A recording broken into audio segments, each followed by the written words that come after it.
today I am going to talk about why I mailed in my voting ballot. On August 23rd, I've started to fill in the votes of who I wanted in the state level of Massachusetts. And after I've taken my time to decide who I voted for in the state level, I've signed my name on the early ballot envelope, which happened after I took these pictures, by the way. And after I signed my name on the envelope, I put my ballot, my voting ballot, and I put in my early voting ballot in the light brown envelope. And then I put in my early ballot envelope in the white return ballot envelope on August 25th, the next day. And then after that, I've walked out of my house and I walked down towards the street to the mailbox and I put in my mail inside. And that was that for my first voting ballot. And over a month later, that being almost 2 months later, I voted on question 4, explaining how a person at age 21 will be allowed to grow the natural psychedelic substances. Question 5 explains how the employer would pay the employee more, rather than what they would get extra from receiving tips. And I am against this because I think it's going to eliminate the standard for tipping, which certain employees at a pub bar needs in order to maybe pay off their debt or their electricity, heating, and cable bills. Oh, and also to continue to pay for the house that they live in. Then right here, I voted for Harrison Waltz, Elizabeth Warren to reign a senator in Congress, clerk of courts, register of deeds, representative in Congress, which is Seth Moulton, counselor. Question 1, which allows the state auditor the authority to audit the legislature. Question 2 explains that it would eliminate the requirement that you need the MCAS test in order to graduate. And there is a reason why I think question 2 should be enacted, because during my time when I became a postgraduate at Gloucester High School, I saw that one person while I was walking down the hallway, and apparently he was the one who got held back because I think it had to do with the MCAS test that guy was taking, and he didn't pass it enough to graduate from Gloucester High School. And I don't know his name, but I definitely heard it from some of the Gloucester High School faculty staff who were talking about that person when I first heard about it 9 years ago.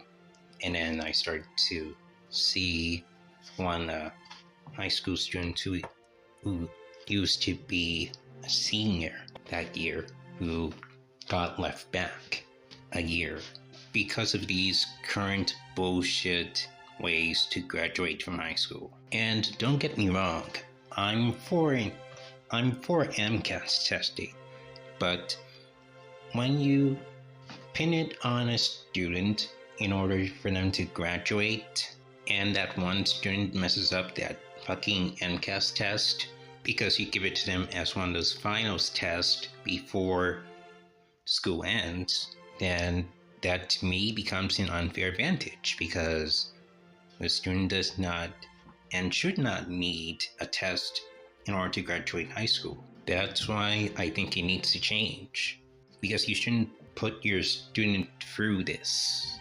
That's mainly why I think that random student that I saw at the hallway at Gloucester High School that one time got held back when he probably got a very low score on his MCAS test.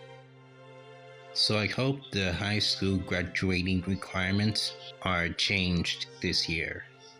On question 3, I highly think that unions should be part of these transportation network companies such as Uber and Lyft, because certain transportation network companies won't even give you the wages or the benefits, like more wages and benefits, as well as improving the terms and conditions at work. So if question 3 does get enacted into law, then it's a win-win for drivers who want to form a union. So I once again signed my name, and then I put it in the envelope, the white one that is, to return my ballot by mail.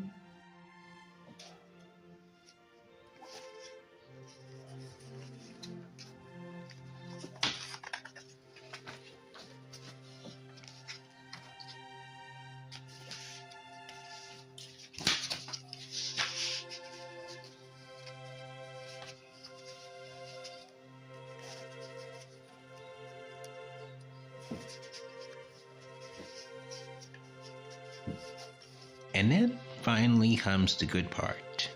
I walked out of my house and I walked across the street to go to the mailbox, and I put my mail in the drop box.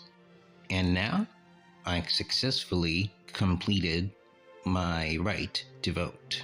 And to those who are concerned about the voting process or think that it should only be for military, essential work, travel, and infirmed, whatever that means, number 1, you need to relax. And number 2, you need to get over it.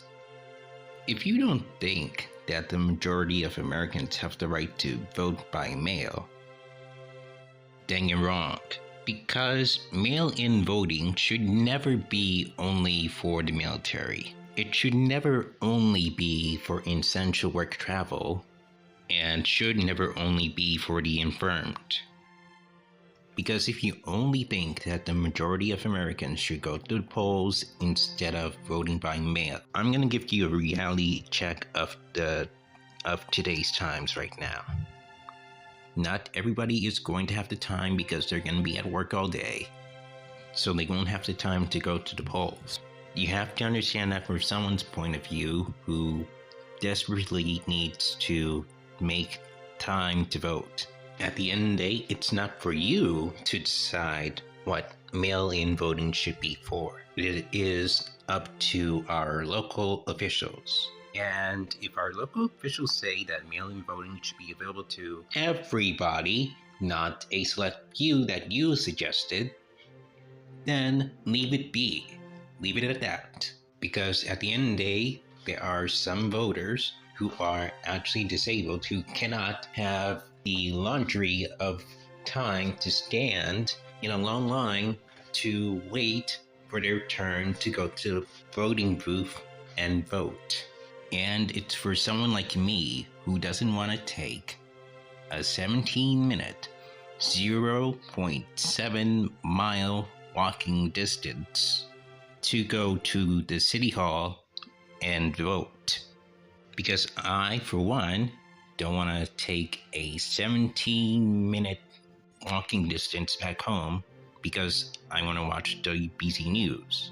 That's one of the many reasons why I prefer to vote by mail rather than walking down to City Hall and vote. And at the end of the day, mailing in a voting ballot is safe. And there's always going to be some people in this country who overworry too much about the election results because those types of people think that it's not a fair advantage when others don't want to vote in person, and that some random person might just steal people's mail from the mail drop-off box because they whining that it's not secured, even though that barely happens every single election. There's a lot of police presence around in all cities and towns, so nothing bad is going to happen at these election ballots. Bottom line, it's your right to vote, and nothing that these types of people who overworry will change how you or I vote.